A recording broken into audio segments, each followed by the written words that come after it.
और बाद में उस दरिंदे ने सरदा का गला घोंटकर उसकी जान ले ली और उसके शरीर के 35 टुकड़े कर दिए।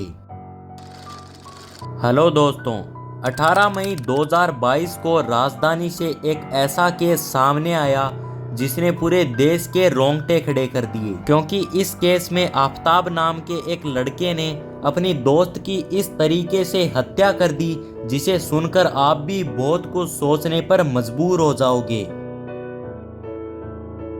महाराष्ट्र के पालनगर जिले की सरदा वाकर अपनी माँ और अपने भाई के साथ वसई में रहती थी। उसने अपनी स्कूल की पढ़ाई वसई के एक कॉन्वेंट स्कूल से की।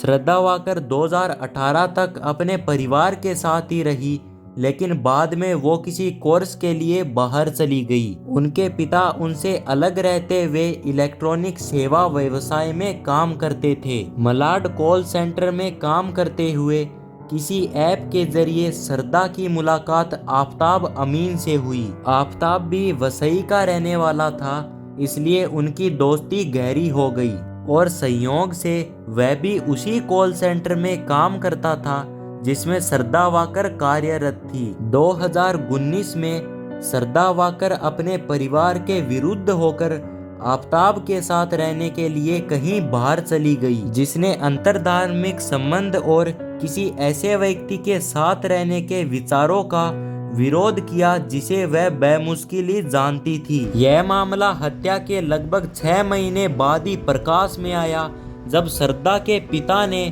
सरदा के दोस्तों से यह पूरी बात जानने के बाद उसकी गुमशुदगी की शिकायत दर्ज करा दी। श्रद्धा के दोस्तों ने श्रद्धा के पिता को बताया कि वे 2.5 महीने से श्रद्धा के संपर्क में नहीं है। इसके बाद जब जांच को आगे बढ़ाया गया तो पता चला कि 18 मई 2022 को आफताब ने एक तर्क को लेकर अपनी लिव इन पार्टनर श्रद्धा का गला घोंट दिया और उसके चेहरे को झुलसाते हुए उसके शरीर को 35 टुकड़ों में काट दिया। आफताब उसके शरीर के टुकड़ों को स्टोर करने के लिए एक 300 लीटर के फ्रीज का इस्तेमाल करता था। साथ ही वो अपने कमरे में बहुत ज्यादा मात्रा में रूम फ्रेशनर का इस्तेमाल करता था, जिससे कि उसके कमरे से बदबू ना आए। वो अगले 18 दिनों तक छतरपुर के जंगल में हर रात लगभग 2 बजे सबके संदेह से बचकर उन टुकड़ों को निपटाने जाता था।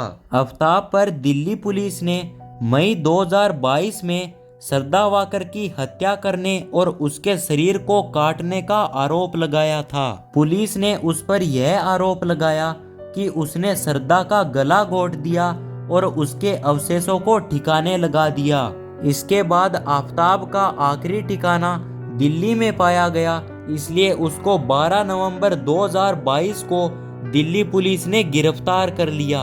बाद में पुलिस को हत्या के सबूत मिलने पर उसने अपने द्वारा की गई हत्या को कबूल कर लिया। फिर आफताब अमीन को सरदा के अवशेषों की पहचान के लिए छतरपुर के जंगल में ले जाया गया। उसके द्वारा की गई हत्या साबित होने पर सरदा के पिता ने आफताब के लिए मौत की सजा की मांग की। दोस्तों, इस तरह की क्राइम स्टोरी जब भी हमारे सामने आती है तो हमारा दिल भी दहल उठता है, लेकिन हमारे इस कहानी को सुनाने का इरादा किसी को ठेस पहुंचाना या किसी को नीचा दिखाना नहीं, बल्कि आप सभी को जागरूक करने का है। आपकी इस क्राइम स्टोरी के बारे में क्या राय है?